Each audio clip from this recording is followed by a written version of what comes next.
Today, we're looking at how to use customer reviews on your social media.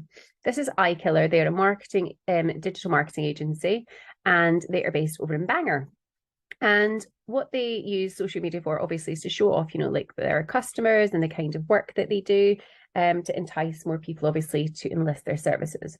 But what they've done with this one here, and they've done it with a couple of posts, is that the caption talks about a company that they've worked recently for and thanks them for their service, and then then shows the actual review on the video. So let's take a little look at it.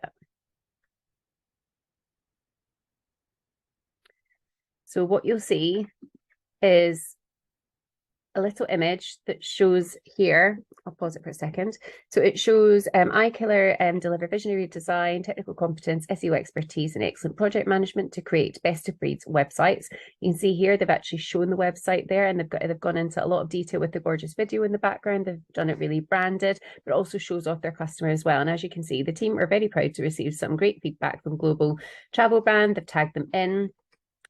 Take a closer look at this huge redesign and replatform project from iKiller team, and then they've done the link to the website. So for me, it's I guess it's a really good way of showing off the review. It shows how you actually processed and how you created the work itself, and it's and by popping the review over the top, it kind of creates comfort and intrigue all at the same time, and it entices the actual customer to be able to want to, I guess, like to engage with it as well, and by tagging them in. And as you can see in one of the comments as well, they have responded back by saying thank you. We really enjoyed working with you. So again, it's a different take on being able to use customer reviews on your social media.